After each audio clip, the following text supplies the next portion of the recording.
कई सज्जन ते सारी जिंदगी तैयारी ची अपना समा गवा बैठते हैं। भाई गुरदास उन्हां बारे कहते ने, पूछत है पथक ते मार्ग ना धरे पग, प्रीतम के देश कैसे बातन से जाइए। ये हुण गल्लां नाल किवें पहुंचे, किवें पहुंचे। तुसी आखोगे एक दफा दे सुनन नाल खेड बन जाती है। हाँ, एक दफा दे सुनो सारी दुनिया बदल जाती। लखां दफा बोलन नाल मन की दुनिया नहीं बदलेगी। ये भी अर्ज करा, मैनू गालबन 48 साल कथा करदियां हो गए। जिंदगी का बहुत वड्डा भाग इस लाइन च मैं बतीत किया। बड़े लंबे समय तो बाद ये गल मेरी समझ आई। लोग कथा पे करते हैं, कीर्तन पे करते हैं, सुनते पे ने, कोई आनंद होवे, खेड़ा होवे, खुशी होवे, समाधि होवे, महारस होवे तो है नहीं। तो खेड़ कुछ होर होवेगी, गल कुछ होर होवेगी। फिर जो कुछ मेरी समझ च आया सब तैयारी है चलन दी, चलना नहीं है, नहीं है। चलना की है, मन सुने। एक दफा मन सुने, मन निर्मल हो जाएगा। एक दफा मन सुने, सारे पाप मन चो निकल जाएंगे। इको ही दफा मन सुने, मानसिक रोग सारे दे सारे चले जाएंगे। फिर शारीरिक रोग भी चला जाएगा। रोग सोग दुख जरा मरा, हर जने नहीं निकटानी। एक सज्जन ने सेजगंज हिम्मत नाल कह दिता, ज्ञानी जी शरीर से थोड़ा भी रोगी है। मैं कहा मैं वक्ता कोई श्रोता थोड़ी, वक्ता कबूल करना, मेरा मन नहीं सुनता। औखा है, कोशिश करते हैं। मैं कोई इस तरह का दावा भी नहीं किया मैं श्रोता, वक्ता बोलते हैं, पाठ करते हैं, जप करते हैं, मन नहीं सुनता। कभी बैठोगे अमृत वेले करके देखना, मन नहीं सुनता। या जेड़े करते होंगे जरूर अनुभव होया होना, नहीं सुनता। इसे नूं गुरु नानक ने कह दिता, आखण औखा साचा ना। महाराज की औख है, क्यों औखे आई जिक्र पे कर दो। मैं हुणे 2 मिनट 10 दफा कह देना वाहेगुरु वाहेगुरु वाहेगुरु वाहेगुरु। की औख है? नहीं, बहुत औख है, बहुत औख है। पता है जिंदगी किस तरह साड़ी चल रही है? श्वासां दे आसरे ते श्वासां की गति की है, एक बाहर जाता है, एक अंदर ले जाते हैं। जब अंदर ले जाइए तो हुण आखिए बाहर क्यों कढ़ना है, जिंदा रह सकांगे।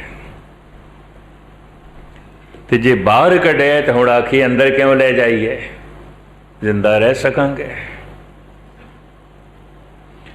शब्द अंदरों बाहर प्रगट होता है, वाहेगुरु चलता तो अंदरों है, बाहर प्रगट होता है। हुण इनू अंदर ले जाना।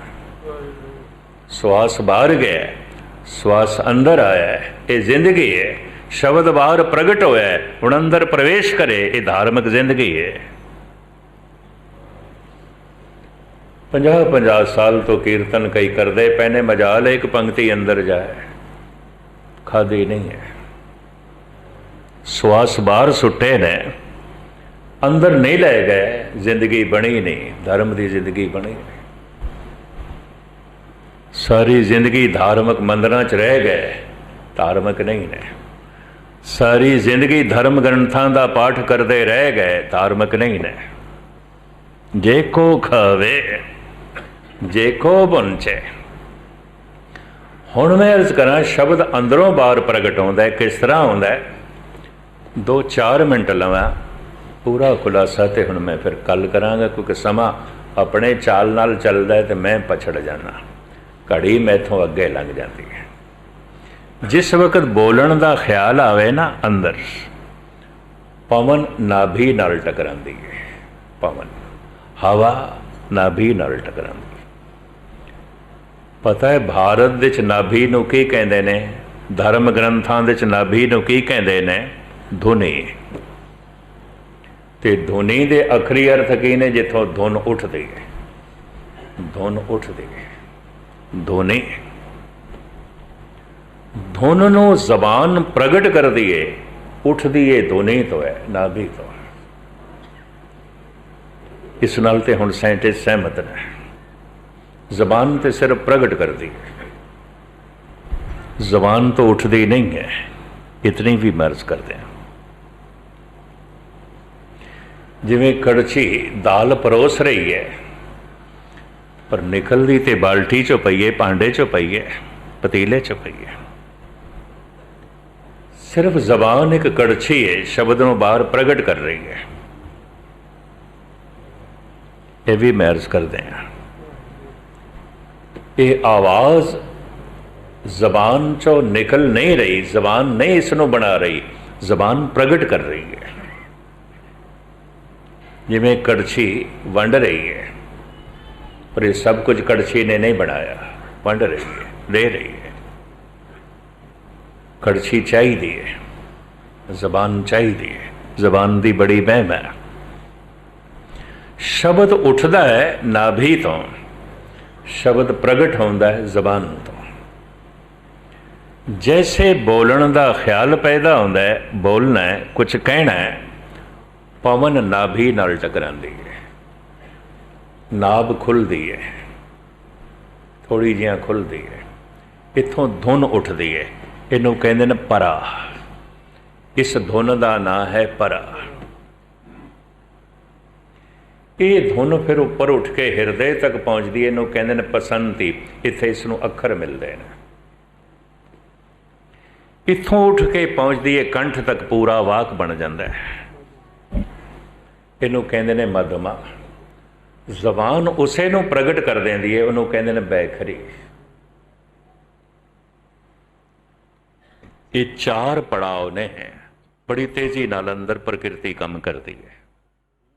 जो मेरी जबान बाहर बोल सुट रही है, ये उठते धुने ही तो पे, फिर हिरदे तक पहुँचते हैं, इत्थे अखर मिलते हैं, फिर कंठ तक पहुँचते हैं, पूरा वाक बनता है, फिर जबान इसनों प्रगट करती है। ये ऐसी किरिया है परिपूर्ण परमात्मा ने साडे शरीर दे च बनाई है। बहुत वड्डा इंजीनियर है, महान ज्ञाता है। इस वास्ते भारत दे च नाभि नूं धार्मिक शब्द दे च नाभि नहीं कहते, धुन ही कहते हैं। धुनी, क्योंकि धुन उत्थों उठती है। जैसे पवन नाभि नाल टकरांदी है, नाभ थोड़ी खुलती है, इत्थों आवाज़ उठती है। एक तरीके नाल इंज कह लो, ये एक साज है। 5 तरह के साज होंदे ने, इस वास्ते 5 शब्द कहते हैं। तत, वित, घण, नाद, सुगर। इन्हां नूं 5 शब्द कहते हैं। इन्हां दी व्याख्या इस तरह है। तत तंती, शब्द जो चोट नाल पैदा होवे उन्हों आहत शब्द कहते हैं। आहत दे अखरी अर्थ भी चोट। इन्हें मैनू आहत किया, इन्हें मैनू चोट मारी है, इन्हें मैनू आहत पहुँचाई है। पाओ, इसने मैनू चोट पहुँचाई है। आहत का मतलब है चोट। आहत शब्द 2 चीज़ों के टकराव तो, चोट तो जिहड़ी आवाज़ पैदा होती है, उन्होंने कहते हैं आहत। पर जो ब्रह्मंड दे च व्यापक है, एक नाद, और जिस तो सारा जगत आया है, उन्होंने कहते हैं अनाहत। परमात्मा का रूप इंज बयान किया गया, आद, अनील, अनाद, अनाहत। उहदी जिहड़ी आवाज़ है, परमात्मा की जिहड़ी आवाज़ है, आहत नहीं है, अनाहत है। परमात्मा का जिहड़ा बोल है, अनाहत है। आद, अनील, अनाद, अनाहत। जुग जुग एको वेस। अनील, उहदा कोई रंग नहीं। सारे रंग उस तो ही आउंदे ने, उहदा कोई रंग नहीं। सारे आकार उसे तो ही आउंदे ने, उहदा कोई आकार नहीं। सारे रूप उसे तो आउंदे ने, उहदा कोई रूप नहीं। अरूप हैं, अनूप हैं। चलो इस प्रकरण ना लईए। सारे ही रंग उसे तो आउंदे ने, पर उसका कोई रंग नहीं। जुग जुग एक होवे, उसका एक ही वेश है। उसे एक तो अनेकता जन्म लेंदी है। उसे एक निराकार तो जिदा कोई आकार नहीं, तरह तरह के आकार जन्म लेंदे ने। उसे एक निराकार तो जिसका कोई रंग रूप नहीं, तरह तरह के रूप जन्म लेंदे ने, तरह तरह के रंग जन्म लेंदे ने। आहत शब्द जो दो चीज़ों के टकराव तो पैदा होवे, तत् तंती साजां तो, सितार है, बीना है, रबाब है, दिलरुबा है, सरंगी है, वायलिन है, तंती साजां तो टकराव तो जिहड़ी आवाज़ पैदा होती है, इनू तत् शब्द कहते हैं। वित चरम का, चमड़े दे मड़े हुए साज, ढोलक है, मंजीर है, तबला है, मरदंग है, ढब है, इनू वित शब्द कहते हैं। तत् तंती वित चरम का, घण का सी का जान। धातुआं नाल धातुआं टकरावन, जिहड़े छैणे आउंदे ने, खड़तालां ने, पित्तल नाल पित्तल टकराए, तांबे नाल तांबा टकराए, लोहे नाल लोहा टकराए, जो आवाज़ पैदा होती है, इनू घण शब्द कहते हैं। नाद शब्द घट को कहें, घड़े दे उत्ते थाप देंदे ने, साजां दे विच इह वी वरतिया जांदा है। उपर ही थाप मार के विचों आवाज़ पैदा होती है, इनू नाद शब्द कहते हैं। नाद शब्द घट को कहें, सुगर श्वास पहचान। जो श्वासां नाल पवन दे फूकण नाल वजदे होण, शहनाई है, मुरली है, संख है, नरसिंगा है, ये फूकण नाल वगदे ने। यह हारमोनीयम है, यह भी हवा देनी पैंदी। हवा ना दो, सुरां दे चों आवाज़ नहीं निकलेगी। असी जो बोलते हैं, साडे कोल सुगर शब्द है। पवन नाभि नाल टकरांदी है, नाभ थोड़ी जिहां खुलदी है, उथों धुन उठदी है, इहनूं कहंदे ने परा। परा धुन ते उठी है अखरां तो बिना, धुन ते उठी है वाक तो बिना। धुन तो उठी है, सिर्फ धुन है। इस वास्ते इनू धुन ही कहते हैं। हिरदे तक वो धुन पहुंची, अखर मिल गए, इनू कहते ने पसंती। पसंती बाणी फिर वो छेती कंठ तक पहुँचती है, पूरा वाक बन जाता है, इनू कहते ने मधमा बाणी। फिर जबान उसनों बयान कर देंदी है, इनू कहते ने बैखरी। वाहेगुरु, ऐसा मेरे अंदर फुरना पैदा होया, पवन नाभि नाल टकराई, परा पसंती मधमा बन के जबान ने बाहर प्रगट कर दी। वाहेगुरु, ये हुण भोजन बन गया। हुण इसनों शब्द नूं वापस लै जाना है। हुण वापस किस तरह लै जाइए? आपदी ज्ञात लई अर्ज करा, जिस द्वार दे राही ये बाहर प्रगट होया है, मार्ग ते उही इसनूं वापस लै जाना। जिवें घर दे जिस दरवाजे चों असीं लंघ के आया, हुण घर दे च प्रवेश करांगे उसे दरवाजे दे राही। द्वार इक्को ही है, जैसे गुरुद्वारे का दरवाज़ा बाहर, जिस तो आया बाहर भी उसे राही जावांगे। शब्द प्रगट होया है बाहर, बैखरी, मधमा, पसंती, परा। हुण इसनूं सुनना है, इस बैखरी नूं सुनना है ते वापस लै जाना है। हुण मैं अर्ज करा, वापस लै जाण दा भी उही ढंग है, मार्ग उही है। इसनूं कबीर ने कहा, उल्टी गंगा जमन मिलाओ। जमन जिथों गंगा जमी है, उत्पन्न होंदी है, उन्होंने गंगोत्री कहते हैं। मुआवन जिथों दरिया निकलता है, जिथों दरिया प्रगट होता है, जिथों गंगा प्रगट हुई है, गंगोत्री ही। और कबीर कहते हैं, इन्हूं पलटा के जिथों निकली उत्थे लै जाना है। किसी भी दरिया नूं उत्थे लै जाना जिथों प्रगट होया है। अज तक ते नहीं होया, अज तक ते नहीं होया। इन्ने दरिया जमीन ते वगदे ने, जिथों निकलते हैं पलटा के ले जा सकते हैं, उतों उचाइयां तो निकलते हैं, बुलंदियां तो निकलते हैं, तो पानी निवाण की तरफ जाता है। भारत के करीबन करीबन सारे दरिया हिमालय तो आते हैं, पहाड़ों तो आते हैं, थले की तरफ वापस किवें ले जाइए? जिथों निकले ने हुण उत्थे ले जाइए। ये धुन जिथों प्रगट हुई है, किथों प्रगट हुई है? नाभि तो, धुनी तो, इन उत्थे ही ले जाना है। उल्टी गंगा जमन मिला, बस ऐ काम औखा है। आखण औखा साचा नाम, जिस दिन करोगे ना, दुनिया च कोई काम इतना औखा नहीं जितना ये है। माउंट एवरेस्ट पे चढ़ जाना भी सौखा है, काम औखा है।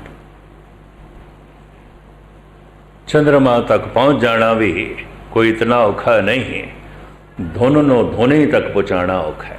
बड़े बड़े जोगी रह जाते हैं, बड़े बड़े जपीश्वर रह जाते हैं, बड़े बड़े अभ्यासी मेरे अगों रोंदे हुए मिले, कहते ज्ञानी जी की करिए, खेड नहीं बनती, खेड नहीं बनती। तड़पते हुए मिले ने, रोंदे हुए मिले ने। इसे रुदन का जिक्र करते हैं धन गुरु अर्जन देव जी महाराज। हो रह ना सका बिन देखे प्रीतमा, मैं नीर वह चले जियो। ये जब धुन वापस जाती है तो जो कुछ स्टेजा बनदियां ने, अवस्थावां बनदियां ने, मैं इन्हां दा जिक्र करना चाहता सी, पर भूमिका दे उथानका च मैं सारा समा ले गया। एक एक अवस्था बड़ी महान है। जिमें ये धुनी तो, नाभि तो धुन उठी, इन्हां दे नाम ने परा, पसंती, मधमा, बैखरी। जदे धुन वापस जावे, मधमा, पसंती ते बैखरी बने, फिर भी कुछ अपनिया अवस्थावां ने उन्होंने भगतां ने नाम दिते हैं, उसका बकायदा जिक्र है। और उस जिक्र तो उन्होंने सुन के अभ्यासी अंदाज़ा ला सकता है मैं कित्थे तक पहुँचे। जिवें शरीर नूं वेख के सानू अंदाज़ा लग जाता है ये जवान है, ये हुण बुढ़ेपे तक चला गया, ये तो अजे बच्चा है।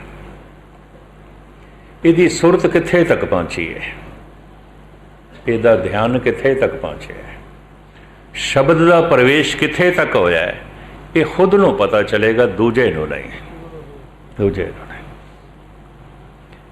इस वास्ते धार्मिक मैं हाँ कि नहीं हाँ, ये बारे शेख सादी साहब कहते ने, तो खुद बा मुनसफ शुद्ध, अपना मुनसफ आप बन, अपनी जजमेंट आप कर, किसी को ना करा। तू की है, तू भगत है कि नहीं, तू गुरमुख है कि नहीं, तू संत है कि नहीं, ये फैसला किसी को ना करा। कोई की जानता है? वत तो वत तेरे शरीर बारे कोई जानता है, तू जवान है, बुढ़ा है कि बच्चा है, तू रोगी है कि तंदुरुस्त है, तू स्त्री है कि पुरुष है। तेरे शरीर को बस इतना देख के कोई अंदाज़ा ला सकता है। दूजा साड़ी सुरत का की अंदाज़ा लाएगा, किस तरह लगाएगा? इस वास्ते एक कथा कीर्तन की लोड़ पै जाती है, सानू अपनी समझ आवे। अप तन का जो करे विचार, तिस जम कंकर नहीं करे खुआर। बड़ी कीमती पंक्ति है। जो अपनी विचार आप करता है कि मैं की हाँ, मैं की हाँ और मैं कित्थे हाँ। बदकिस्मती है, मनुख दूजियां तो फैसले करांदा है और दूजियां नूं दिखाण की कोशिश करता है। वो दिखावा ही दिखावा हुंदा है, अंदर दी दुनिया नहीं है, कुछ भी नहीं होता। दूजे फैसला करन, मैं ज्ञानी हाँ, मैं सुंदर कीर्तनी हाँ, मैं अच्छा पाठ कर लेना, मैं बहुत वड्डा दानी हाँ, मैं बहुत वड्डी सेवा कर लेना, और दुनिया वाह वाह करे, बंदे की चाहत आउंदी है। मैं तो ये चाहत उन्होंने बंदियां की भी देखी है, हैरान हो गए जो बिरध हो गए ने, 80-85 साल के हो गए ने, जप भी बड़ा करते हैं, बाणी भी बड़ी पढ़ते हैं, पर अजे भी अंदर उमंग ये है। लोकी गुरमुख आखन, ब्रह्म ज्ञानी आखन, लोकी आखन अमृत वेले उठता है। लोगों की प्रसन्नता वास्ते, लोकी खुश होवन, लोकी वाह वाह करन। ये अवस्था पता की बनानी पैंदी है, कोई भला कहो भावें बुरा कहो, हम तन दियो है डार। गुरु रामदास। कोई मतलब नहीं 10 बंदे भला भला आखते पैना, कोई मतलब नहीं 10 बुरा बुरा आखते पैना। मैं की हाँ, कोई बुरा बुरा आख रहा, इतनी बुरी गल नहीं है, मैं बुरा ना होवा, बस गल इतनी है। कोई भला भला आखदा पे आखे पे मैं देखा मैं भला हाँ कि नहीं। अपतन का जो करे विचार। इथों धर्म की यात्रा शुरू होती है। ये जड़ियाँ स्टेजां ने परा, पसंती, मधमा, बैखरी, मैं कोशिश करांगा कल धन गुरु ग्रंथ साहब जी महाराज मैनू तौफीक देन, समर्था देन।